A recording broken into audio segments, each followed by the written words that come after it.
যেই সময়ের ভিতরে গত পরশুদিন রাতের ঘটনা আপনারা অনেকেই শুনেছেন।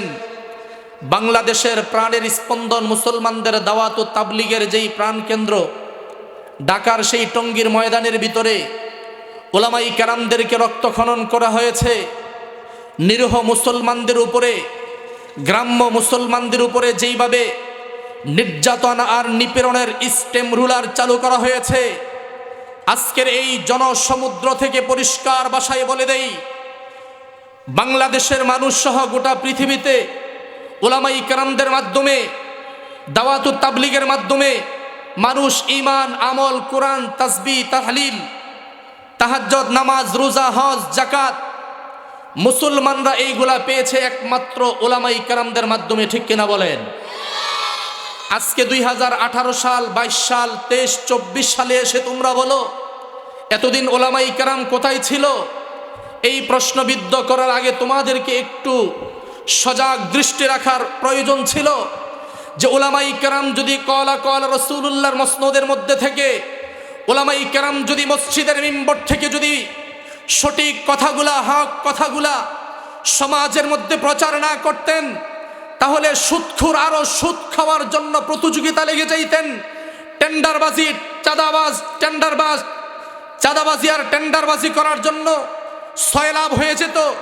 ওলামাই কেরাম পরিষ্কার ফতোয়া দিয়ে, ওলামাই কেরাম মসজিদের মিম্বর থেকে ঘোষণা দিয়ে মানুষদেরকে ঈমান, আমল শিক্ষা দিয়েছেন। ঠিক কিনা বলেন? এই জন্য টঙ্গীর ইজতেমার ময়দান আমাদের, টঙ্গীর ইজতেমার ময়দান ওলামাই কেরামের।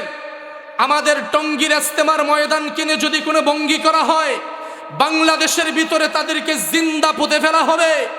বাংলাদেশের ওলামাই কেরামের মধ্যে যদি আর এক বিন্দু রক্ত ঝরানো হয়, তাহলে 56,000 বর্গ মাইলের ভিতরে একটা নাস্তিককে জিন্দা রাখা হবে না। ঠিক কিনা বলেন?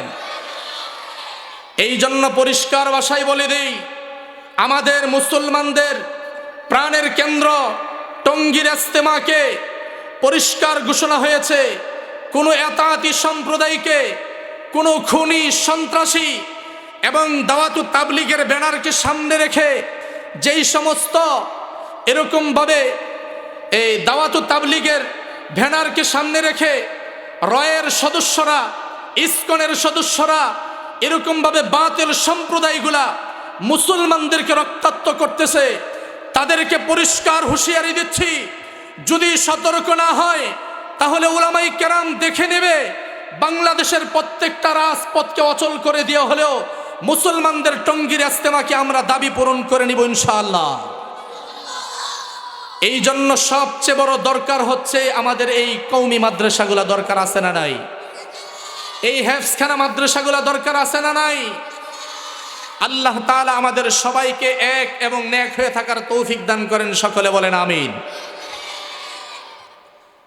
আর যদি মুসলমান আমরা আওয়াজকে নিচু করে ফেলি, যেইভাবে সারা পৃথিবী সহ বাংলাদেশ সহ সারা পৃথিবীতে ঈমান চোররা ঈমানকে চুরি করার জন্য অতন্দ্র প্রহরীর মতো কাজ করতেছে, এই সময়ের ভিতরে যদি মুসলমান তাদের হুঙ্কার, নারে তাকবীর আর আল্লাহু আকবারের আওয়াজ যদি জোরে চিৎকার মেরে দিতে না পারে, তাহলে ডাকাত যেইভাবে রাতের বেলা মানুষের ঘর থেকে ডাকাতি করে মাল সম্পদ চুরি করে নিয়ে যায়, এক ধরনের চোর, ঈমান চোর সমাজের মধ্যে ছয়লাভ হয়ে গেছে, যারা নাকি আমাদের ঈমানকে চুরি করে নেওয়ার জন্য অতন্ত্র প্রহরীর মতো কাজ করতেছে। ঠিক কিনা বলেন?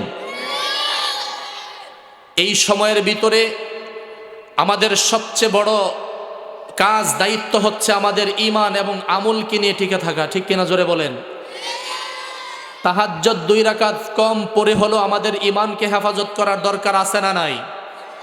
আরো জোরে বলেন, দরকার আছে না নাই? কোরআন তেলাওয়াত একটু কম করে হলো আমাদের ঈমানকে বর্তমানে টিকিয়ে রাখা হচ্ছে সবচেয়ে বড় প্রতিযোগিতা। বলতেছিলাম আমাদের সবচেয়ে বড় দরকার, এখন সবচেয়ে বড় প্রতিযোগিতা হলো ঈমান এবং আমলকে রক্ষা করা। আমাদের ঈমানকে হেফাজত করা সবচেয়ে বড় জরুরি কাজ। আল্লাহ তাআলা আমাদের সকলের ঈমানকে হেফাজত করেন। সকলে বলেন আমিন।